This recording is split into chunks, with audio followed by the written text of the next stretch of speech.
Hi guys, welcome to the dream NEET JEE YouTube channel. मैं engineer A Jaiswal, BTech IIT Kharagpur. आप लोग के लिए लॉकडाउन होने के कारण कुछ मैं वीडियो लेक्चर अपलोड कर रहा हूँ। मुझे पता है कि थोड़ा सा लेट से वीडियो लेक्चर अपलोड हो रहा है, बट सब सही रहेगा, देखते रहिए। हम लोग 12th का सबसे पहले 12th का वीडियो लेक्चर अपलोड कर रहे हैं। 12th का हम लोग पहला चैप्टर इलेक्ट्रोस्टेट होता है। दोस्तों, मैं इलेक्ट्रोस्टेट अपलोड कर रहा हूं, आप लोग ध्यान से पढ़ें। आप लोग कॉपी लेके बैठे, जब भी वीडियो लेक्चर देखें तो कॉपी लेकर के बैठे, सारा चीज को समझते जाए। मेरा प्रॉमिस है आपसे, पूरा लेक्चर एंड तक देखें। इस रिलेटेड जो भी जेई या नीट में क्वेश्चंस आएंगे उसका सॉल्व होने का गारंटी मैं लेता हूं। सारा क्वेश्चन इजीली सॉल्व होंगे, कोई भी क्वेश्चन आपको न्यू नहीं दिखेगा। बहुत बारीकी से सारा क्वेश्चन आपसे सॉल्व हो जाएगा, ठीक है ना। ओके, आगे चलता है। हम लोग पढ़ते हैं इलेक्ट्रोडायनामिक्स। इलेक्ट्रोडायनामिक्स बहुत इंटरेस्टेड है दोस्तों। एक आप लोग के साथ एक और प्रॉब्लम आएगा यार। 11th में आपने पढ़ा किनेमेटिक्स कि ये बॉडी यहां से यहां जा रहा है, क्या स्पीड रहा होगा, कितना डिस्टेंस ट्रेवल किया होगा, समय निकाल सकते हैं। बट ये इलेक्ट्रोडायनामिक्स है, यहां पे हम चार्ज के साथ खेलेंगे। किसके साथ खेलेंगे यार? चार्ज के साथ। जब चार्ज के साथ सिंपल बॉडी को मैंने देखा तो अच्छे से टाइम निकाल लिया यार, कैसे हुआ, क्या एक्सेलरेशन था, क्या वेलोसिटी था। बट यहाँ पे ये इलेक्ट्रोडायनामिक्स है, यहाँ पे चार्ज का खेला है, जो कि मुझे नग्न आंखों से दिखती गया यार। किसको दिखता है? कूलम चार्ज नहीं दिखता है, तो यहाँ पे मुझे दिखती नहीं है। इसलिए ये सेक्शन थोड़ा सा टिपिकल होता है, बट आप लोगों को कोई टिपिकल नहीं लगेगा। आप लोग क्लास कंटिन्यू देखें, मजा आएगा और इजीली सारे क्वेश्चंस बहुत अच्छे से सॉल्व होगा। तो चलो हम लोग आगे बढ़ रहे हैं।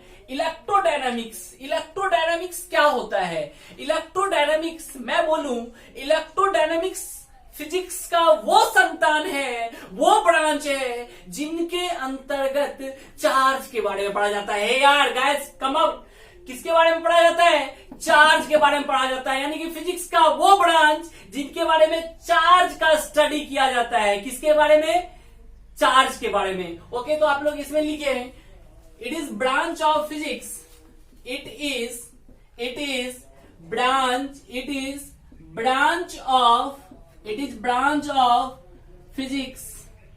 branch of physics in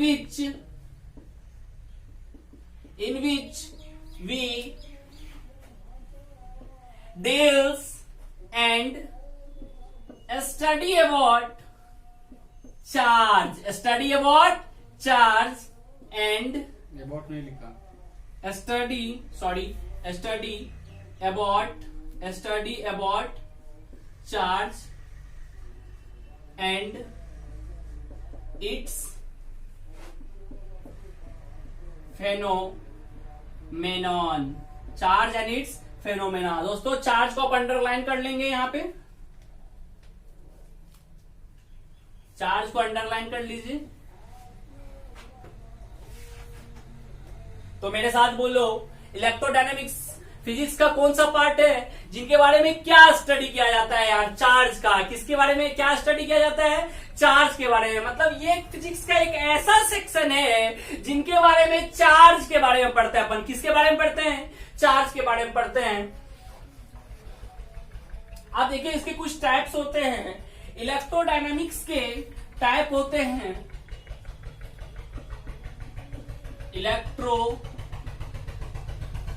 dynamics. चलिए मैं ऊपर लिख देता हूं, मैं मिटा दूं इसको। ओके, चलो। इलेक्ट्रोडायनामिक्स के टाइप्स होते हैं, ध्यान से देखिएगा। इनके 3 टाइप होते हैं। सबसे पहले हम लोग पढ़ेंगे इलेक्ट्रोस्टेट। क्या पढ़ेंगे दोस्तों? इलेक्ट्रोस्टेट। क्या पढ़ेंगे? इलेक्ट्रोस्टेट। व्हाट? इलेक्ट्रोस्टेट।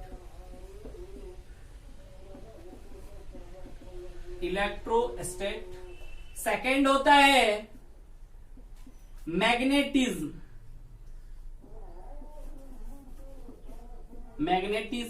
और तीसरा इसका जो पार्ट होता है वो होता है इलेक्ट्रोमैग्नेटिक।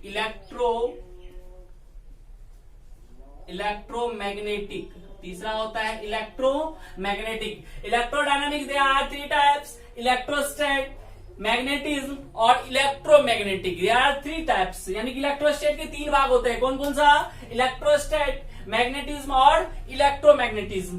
देखो ध्यान से देखना, इलेक्ट्रोस्टैट यार पता चल रहा है इसका डिफिनेशन, बताने की जरूरत नहीं है। और आप कंसस होके देखेंगे तो हमारे क्लास में आपको लिखने की जरूरत बहुत कम पड़ने वाली है। फॉर्मूला लिखेंगे, प्रूफ लिखेंगे, बट डिफिनेशन अपने आप आता। देखो ध्यान से देखो, यहां पे क्या है? इलेक्ट्रोस्टैट, इलेक्ट्रो प्लस स्टेट। इलेक्ट्रो मतलब चार्ज, इलेक्ट्रो मतलब चार्ज। What is charge? आप देखो यहां पे इलेक्ट्रो मतलब चार्ज होता है, इलेक्ट्रो मतलब चार्ज, और state means rest. State means rest. जब चार्ज रेस्ट में होगा, जब चार्ज रेस्ट में होगा तो क्या बोलेंगे उसको? इलेक्ट्रोस्टैट। अगर हम पूछे व्हाट इज इलेक्ट्रोस्टैट तो क्या बोलोगे आप लोग? यही बोलोगे ना, जब चार्ज रेस्ट में रहेगा। जब charge, when charge is in rest is called electrostat. अब इसके बाद बारी आया मैग्नेटिज्म का। क्या आया इसका बारे? मैग्नेटिज्म। What is magnetism? अब देखो बहुत यहां पे ना सिक्वेंसली सब कुछ सब चलेगा। देखो इलेक्ट्रोस्टैट मतलब चार्ज किसमें होना चाहिए? रेस्ट में होना चाहिए। ये रहा मैग्नेटिज्म। मैग्नेटिज्म में भी चार्ज का ही खेला है, क्योंकि हम लोग जानते हैं कि इलेक्ट्रोडायनामिक्स ही तो चार्ज के बारे में पढ़ना है। इलेक्ट्रोडायनामिक्स के अंतर्गत क्या पढ़ना है? चार्ज के बारे में पढ़ना है। तो मुझे अरे यार सीधा बात यार, अगर इलेक्ट्रोडायनामिक्स चार्ज के बारे में पढ़ता है, यानी कि इलेक्ट्रोडायनामिक्स अगर ब्राह्मण है तो ये भी ब्राह्मण ही होगा, ये भी ब्राह्मण ही होगा, ये भी ब्राह्मण ही होगा। मतलब ये भी चार्ज के बारे में पढ़ेगा, ये भी चार्ज के बारे में पढ़ेगा, और ये भी चार्ज के बारे में पढ़ेगा। ये हो सकता है कि ये ब्राह्मण जो होगा, हो सकता है पंडित गिरी पुजारी होगा, ये हो सकता है बिजनेसमैन होगा, ये कुछ और होगा। मतलब होगा तो ब्राह्मण ही, मतलब ये तो चार्ज के बारे में ही है, ये भी चार्ज के ही बारे में होगा। तो इसके अंतर्गत जो होता है चार्ज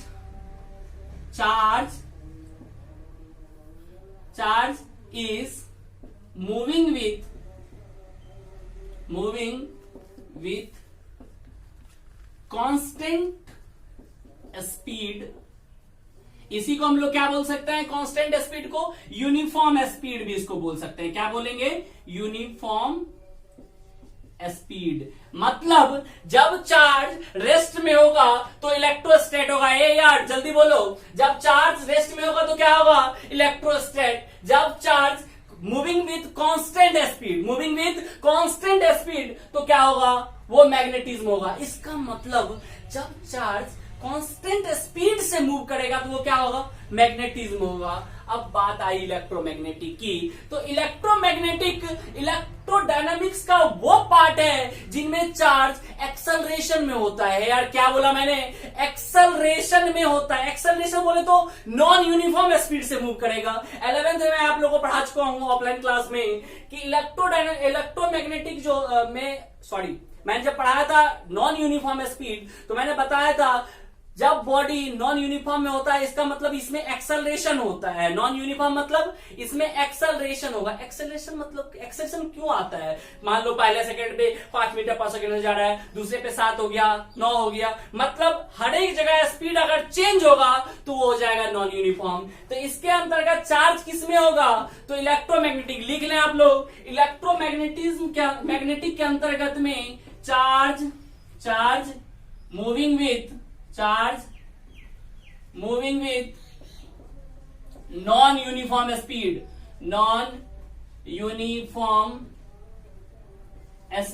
बोले तो चार्ज किसमें होगा?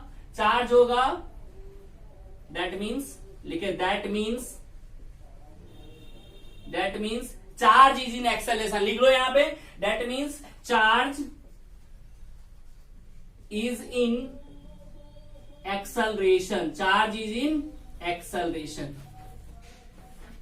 ध्यान से लिखे।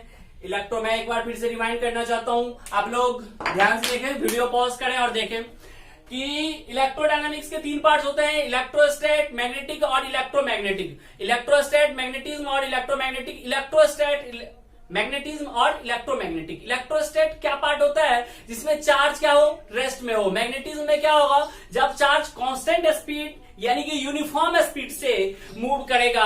और इलेक्ट्रोमैग्नेटिक के अंतर्गत में जब चार्ज एक्सेलरेशन में होगा, किसमें होगा यार, एक्सेलरेशन। बोलो तो एक्सेलरेशन, बोलो तो क्या, नॉन यूनिफॉर्म स्पीड। यार नहीं चमका क्या, जब चार्ज नॉन यूनिफॉर्म स्पीड में होगा। नॉन यूनिफॉर्म स्पीड मतलब चार्ज किसमें होगा, एक्सेलरेशन में होगा। किसमें होगा, एक्सेलरेशन में। ओके चलो आगे बढ़ते हैं हम लोग।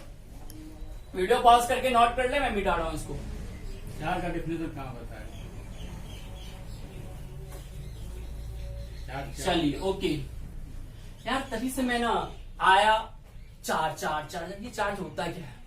अब हम लोग जानेंगे, हम लोग वहां पे भी देखे चार्ज हर एक जगह चार्ज ही पड़ रहे हैं। इलेक्ट्रोस्टैट में चार्ज, मैग्नेटिज्म में चार्ज, इलेक्ट्रोमैग्नेटिक चार्ज। ये चार्ज है क्या, तो चलो हेडिंग दो चार्ज। हेडिंग दो चार्ज। क्या होता है चार्ज, बहुत मजेदार, मजा आने वाला है इस चार्ज में। चार्ज, चलो इसका डिफिनेशन लिख लेते हैं। आप लोगों को डिफिनेशन तो पता होगा चार्ज क्या होता है, नहीं पता, चलो ठीक है, अगर पता है तो ठीक है, नहीं पता है तो हम एक कहानी से समझेंगे इसको। बहुत मजेदार कहानी है। ये बात आपके सर की है। मान लो आपके सर में 2 पार्क है, park number 1, park number 2। Generally ये पार्क नहीं है, ये ना स्फीयर है। मैं बोलूं ये स्फीयर नंबर 1 है और ये स्फीयर नंबर 2 है। देखो sphere number 1 is park 1, sphere number 2 is park 2।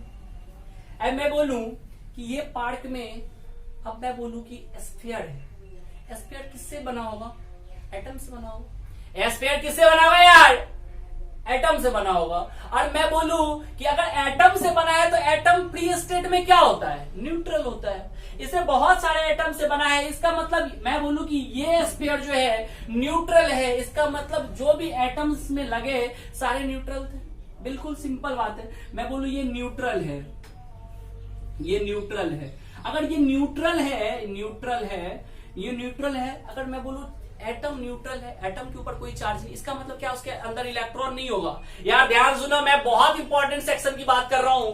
अगर कोई एटम न्यूट्रल है, अगर एटम चार्जहीन है, मतलब आवेशहीन है, चार्जलेस है, इसका मतलब क्या, उसमें इलेक्ट्रॉन होंगे।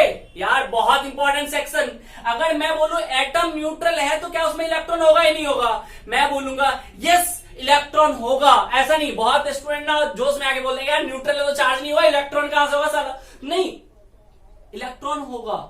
अगर मैं बोलूं एटम न्यूट्रल है, इसका मतलब जितने इलेक्ट्रॉन है उतने ही प्रोटॉन है। अगर number of electron equals to number of proton हो जाए तो एटम न्यूट्रल हो जाता है। बोलो हाँ या नहीं यार, अरे बोलो। अगर number of electron equal to number of proton हो जाए तो वो क्या हो जाएगा, न्यूट्रल हो जाएगा। अगर मैं बोलूं ये न्यूट्रल है तो इसका मतलब इलेक्ट्रॉन और प्रोटॉन की संख्या क्या है, बराबर है। ठीक इसी प्रकार ये भी न्यूट्रल था तो इसमें भी इलेक्ट्रॉन और प्रोटॉन की संख्या क्या था, बराबर था। अब देख, इलेक्ट्रॉन की संख्या बराबर प्रोटॉन की संख्या, यहां पे भी इलेक्ट्रॉन की संख्या बराबर प्रोटॉन की संख्या।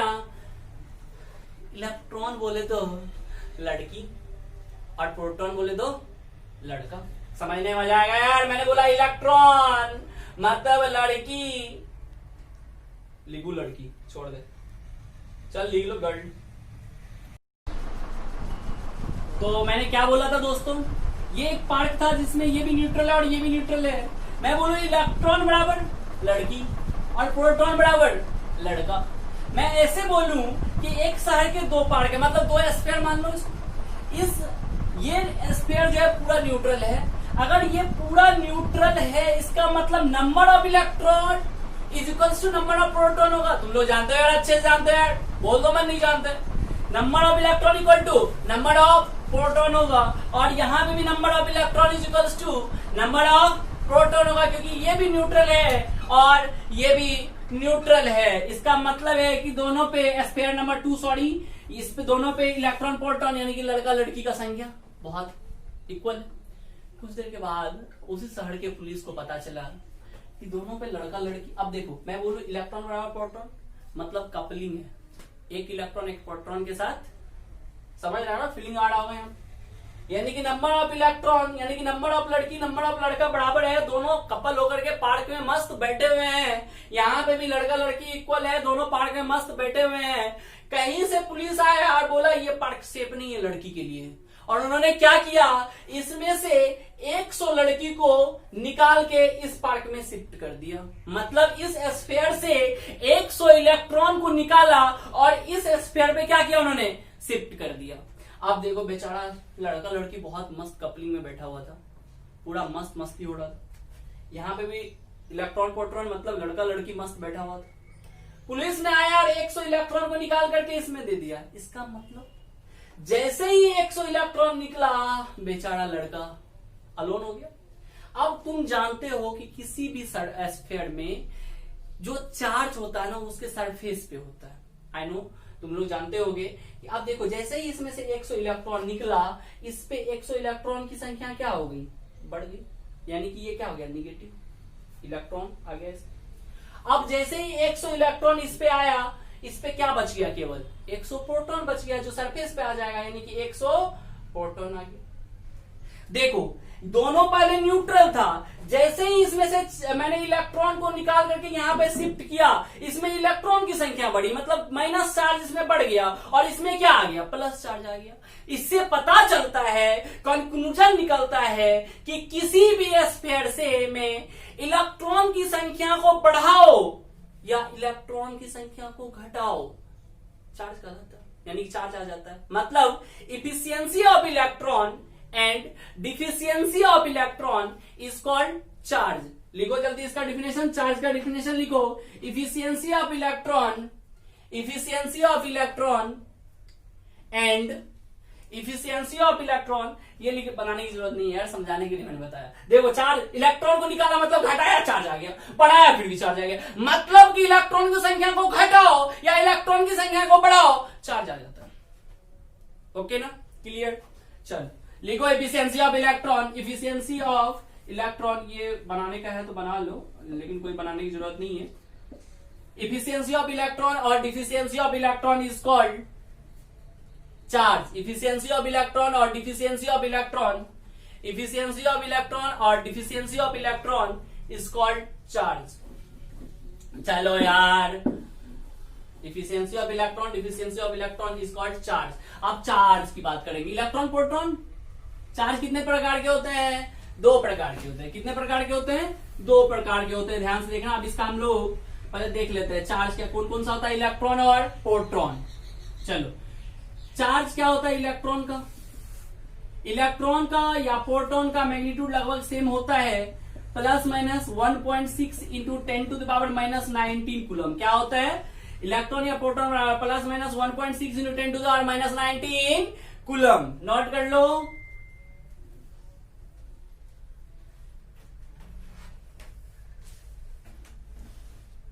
ओके अब देखो चार्ज मैंने लिख लिया, मैंने यहां पे लिखा कूलम, ठीक है ना, बाद में बताएंगे इसका कन्वर्जन फैक्टर।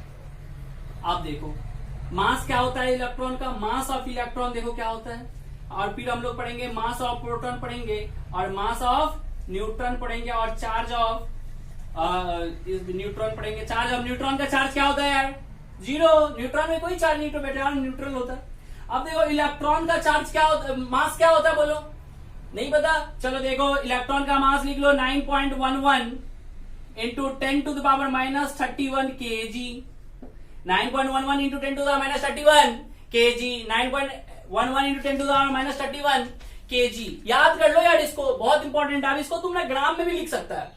देखो ध्यान से देखो, यहां पे -31 है, ग्राम में लिखोगे तो क्या करोगे, मल्टीप्लाई कर दोगे या डिवाइड करोगे, बताओ यार। देख लो इसको, कर लो भाई। चार्ज अगर तुम ग्राम में लिखोगे तो क्या होगा, 9.11 इंटू 10⁻28 ग्राम हो जाएगा यार, कर लो इसको। मास ऑफ प्रोटॉन क्या होगा बताओ, मास ऑफ प्रोटॉन हो जाएगा 1.67 इंटू 10⁻27 kg। अब देखो मास ऑफ प्रोटॉन और मास ऑफ न्यूट्रॉन लगभग सेम होता है। मास ऑफ प्रोटॉन और मास ऑफ न्यूट्रॉन क्या होता है, लगभग सेम होता है। इसके बाद इलेक्ट्रॉन का न्यूट्रॉन का चार्ज हम लोगों ने देख लिया। अब देखो इसको भी तुम अगर ग्राम में करना चाहता है कर सकता है, कोई दिक्कत नहीं है, बट रहने दो, ग्राम में जनरली यूज आएगा, अपन कर लेंगे।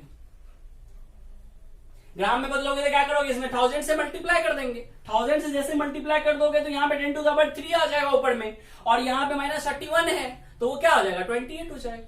यहाँ पे भी इसको भी तुम ग्राम में करने का क्या करोगे, यहाँ पे 10 to the power 3 से मल्टीप्लाई कर दोगे तो वहां पे भी क्या हो जाएगा 10 to the power 27 24 हो जाएगा। तो ये सब अपन कर सकते हैं, नोट कर लो। आगे बढ़े क्या, चलो ठीक।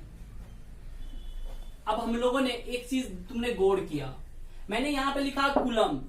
दोस्तों एचसी वर्मा की बुक वगैरह में नहीं दिया हुआ, मैं एक कन्वर्जन फैक्टर बता रहा हूं, ठीक है ना, वो फैक्टर लिख लो। देखो कन्वर्जन ऑफ कुलम्स लिखो, कन्वर्जन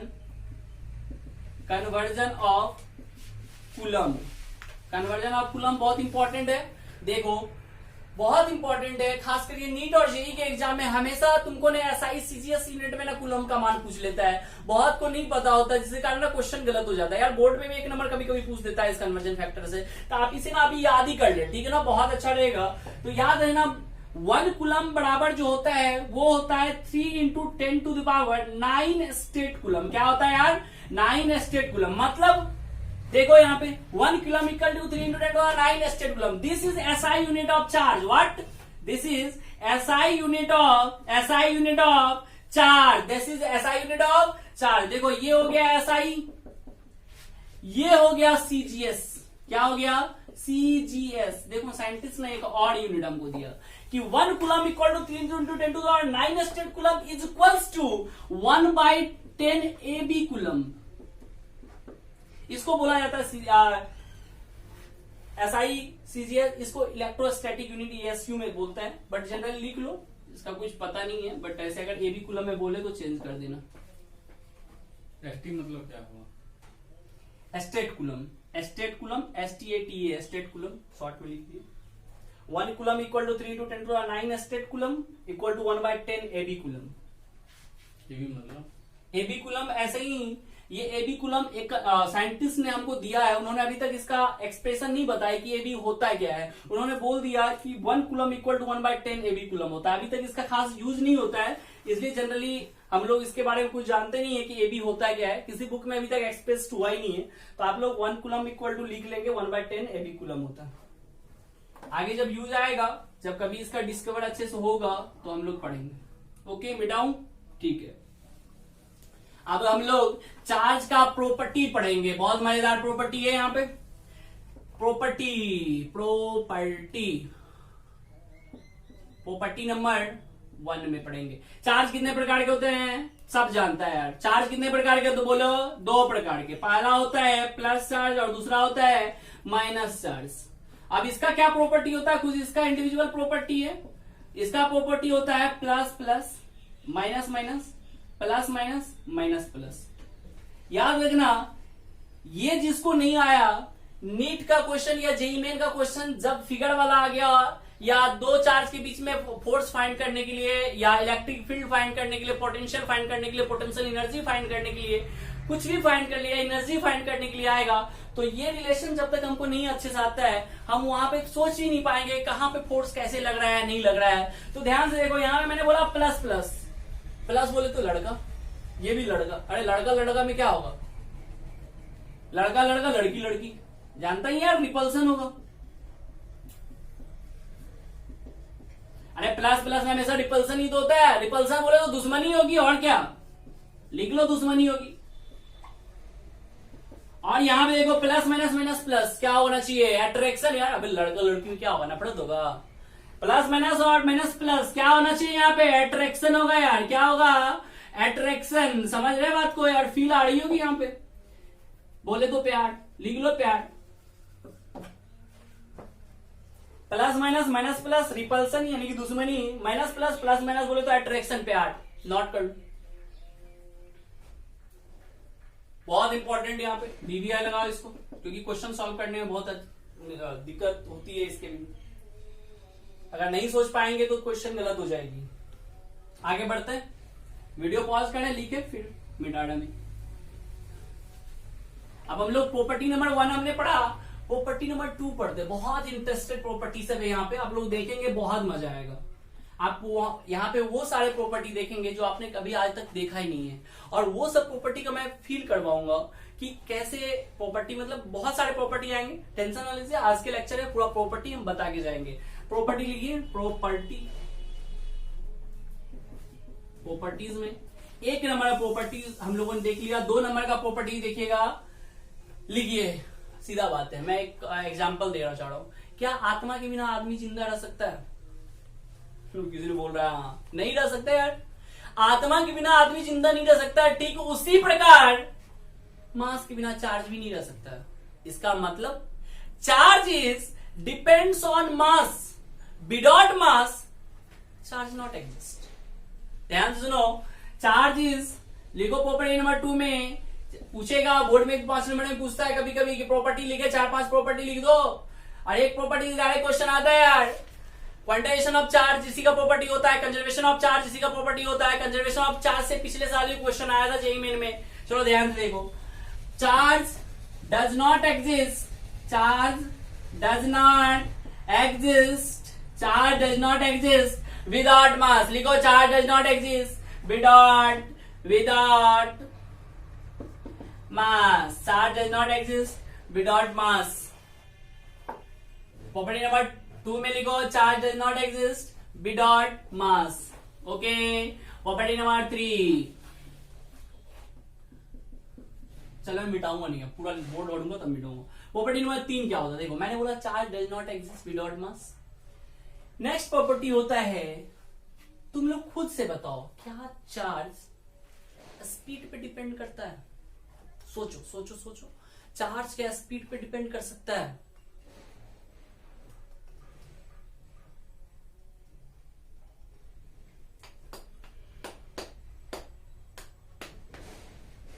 देखो, मैं बोल रहा हूं चार्ज स्पीड पे, मैं बोल रहा हूं डिपेंड नहीं करता। सोच लिया आप लोगों ने, चार्ज स्पीड पे डिपेंड नहीं करता है। कैसे नहीं करता देखेंगे, लिख लो, प्रॉपर्टी है, लिखो, charge does not depend on, depends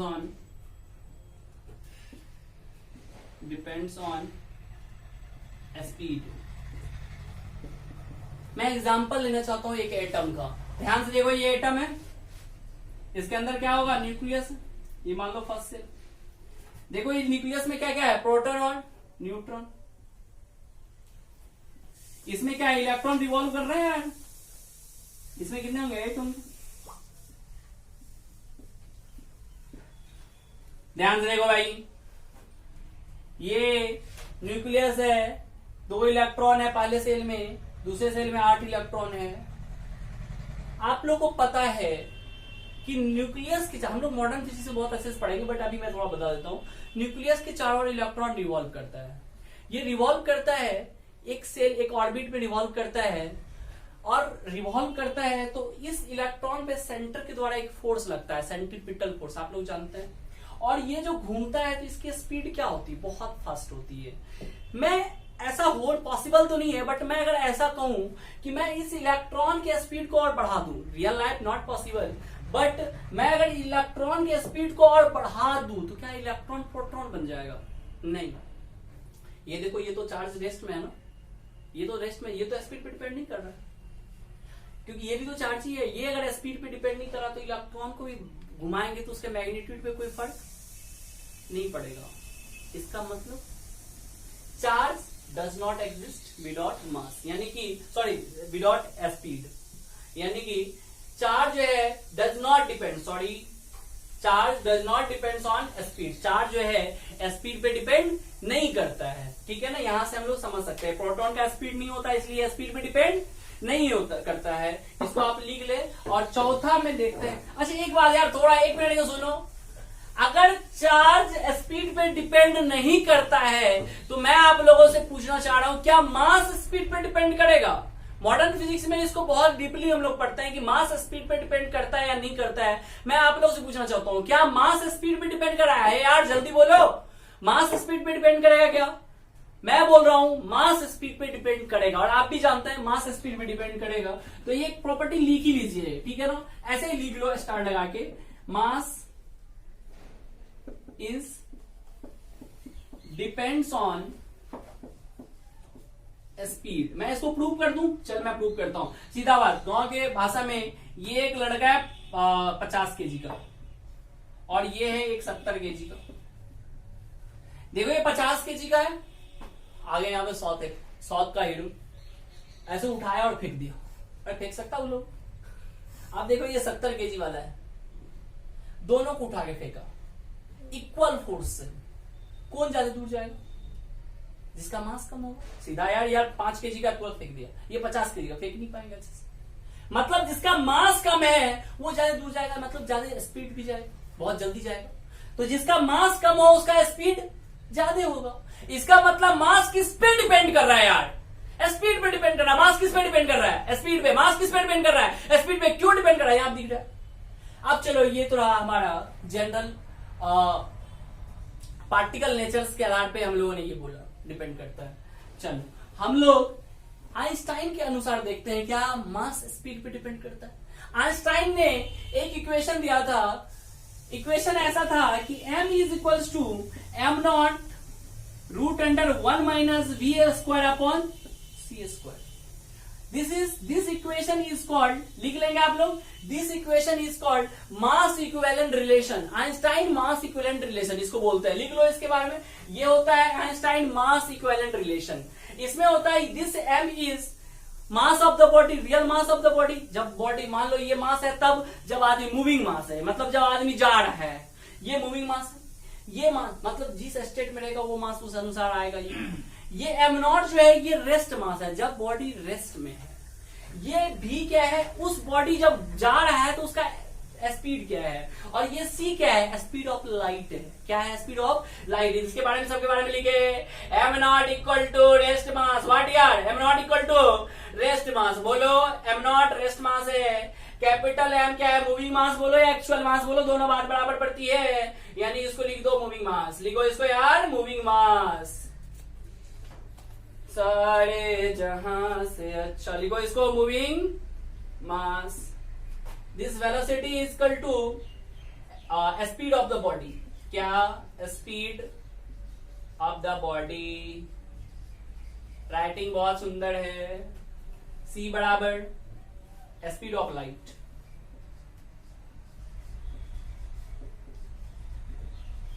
speed of light. देखो स्पीड ऑफ लाइट जानते हो तुम लोग क्या होता है? 3 into 10 to the power 8 metre पर सेकेंड। नोट कर लो, सारा नोट करो क्या होता है। m0 equal to rest mass, m equal to moving mass, v equal to speed of the body and c equal to speed of light, जो होता है 3 into 10 to the power 8 metre पर सेकेंड।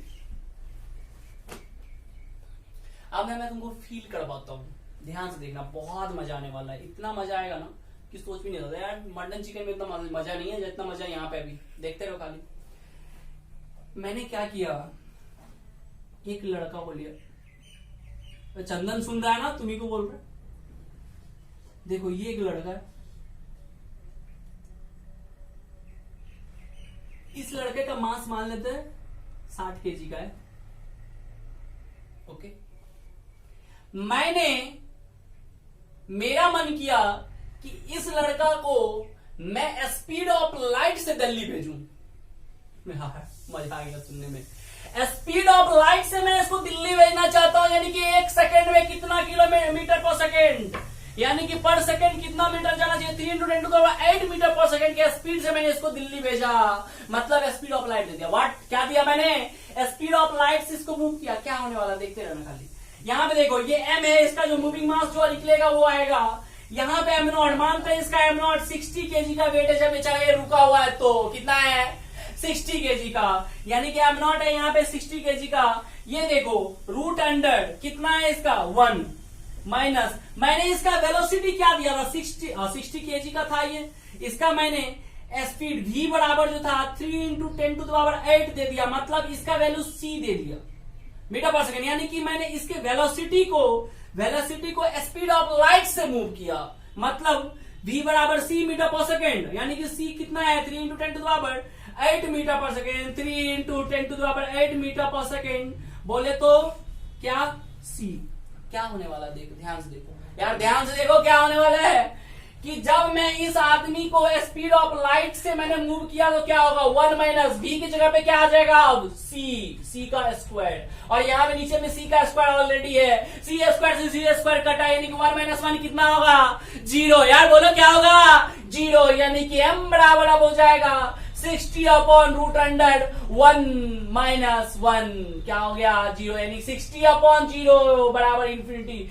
इसका मतलब किसी बॉडी का speed मैंने बढ़ाया, मास में धरती के मास से भी ज्यादा हो गया। इसका मतलब अगर मैं किसी को स्पीड ऑफ लाइट से मूव करवाऊं तो उसका मास क्या हो जाएगा, इंफिनिटी होगा, अनंत हो जाएगा, बहुत ज्यादा हो जाएगा। समझ में आ रहा ना? इसका मतलब मास किस पे डिपेंड कर रहा है यार, पूरा समझ में आ गया। मास डिपेंड्स ऑन स्पीड, किस पे डिपेंड कर रहा है यार, स्पीड पे डिपेंड कर रहा है। अब भी नहीं समझ में आया तो बहुत दिक्कत है, समझ में आ गया ना? चल ठीक है, आगे बढ़ते। पॉज करो वीडियो, नोट कर लो, फिर आगे बढ़ते।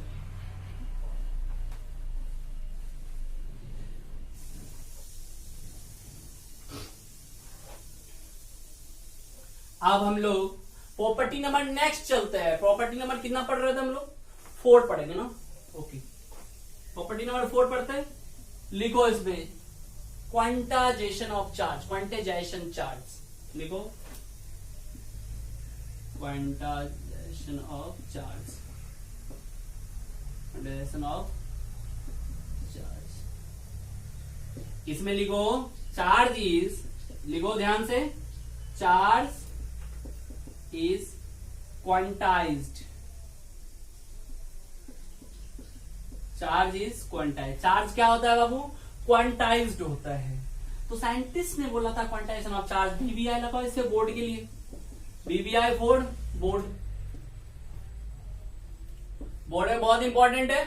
तो लिखो यहाँ पे क्वांटाइजेशन ऑफ चार्ज में, चार्ज इज क्वांटाइज, मतलब चार्ज क्या होता है, क्वांटाइज होता है। तो साइंटिस्ट ने इसमें बोला कि चार्ज जो क्वांटाइज होता है वो होता क्या है, तो उन्होंने बोला चार्ज इज, मैं ये पॉइंट पढ़ाने से पहले एक मैं प्रॉपर्टी नंबर 5 लिखना चाहता हूं, ठीक है ना? बाद में आप नोट कर लेंगे, मुझे पहले पढ़ाना चाहिए था इससे।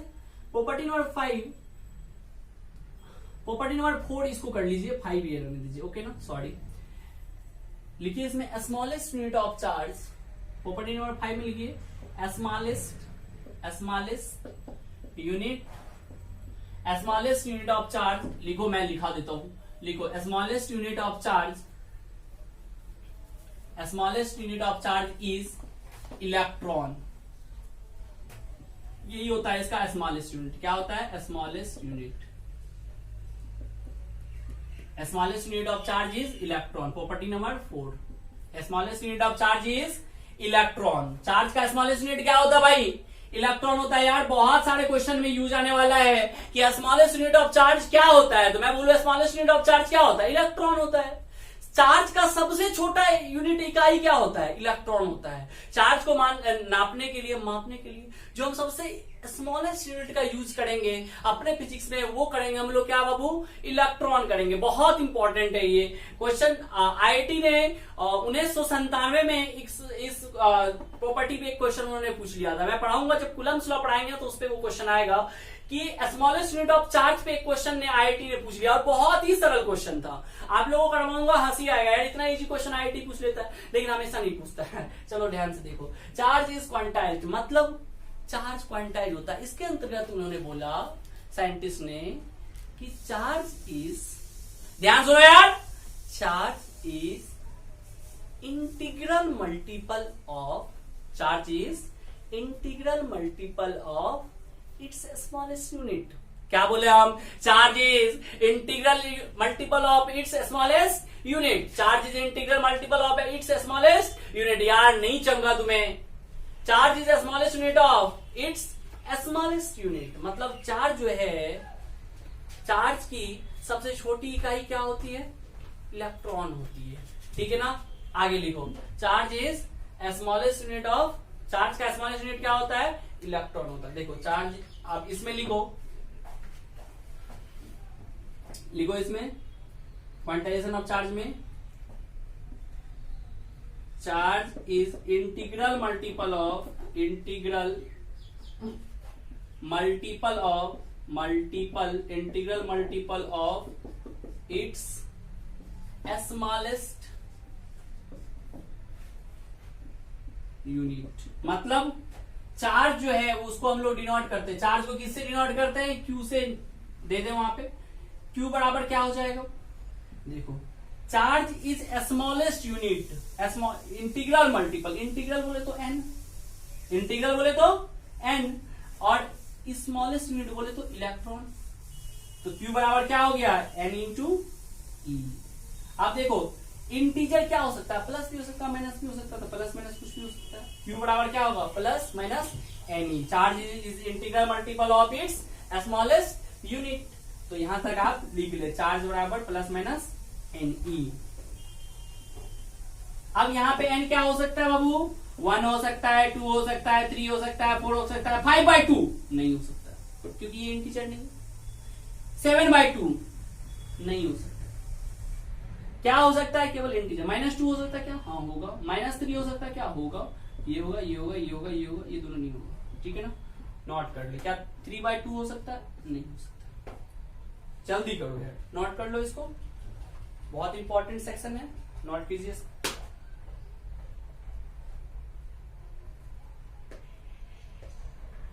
अब बहुत क्वेश्चन, स्टूडेंट का एक क्वेश्चन होता है, सर क्वांटाइजेशन ऑफ चार्ज में आप इंटीग्रल मल्टीपल ही क्यों लेते हैं। तो इन्होंने साइंटिस्ट ने बताया था, साइंटिस्ट ने बताया था कि ये इंटीग्रल मल्टीपल लेते हैं, बट क्यों लेते हैं मैं इसका जवाब आपको दे रहा हूं।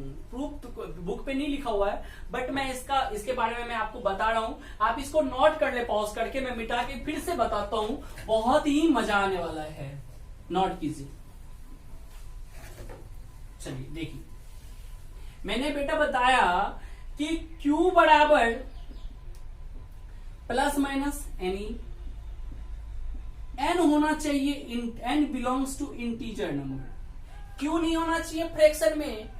तो उसी टाइम को एक साइंटिस्ट आया था और उन्होंने क्वार्क्स का खोज किया था। किसका खोज किया था, क्वार्क्स का। तो क्वार्क्स का खोज किया तो उन्होंने बोला क्वार्क्स इज सब एटॉमिक पार्टिकल। चलिए यहाँ पे एक ना छोटा सा हेडिंग दीजिए, मैं फिर से करता हूं, लिखिए quarks. Quarks, what is quarks, ध्यान से देखो क्वार्क्स क्या होता है, लिख ले पहले। क्वार्क्स इट इज सब atomic, it is subatomic particle, it is subatomic particle, it is subatomic particle, it is subatomic particle, it is subatomic particle which is formed in which is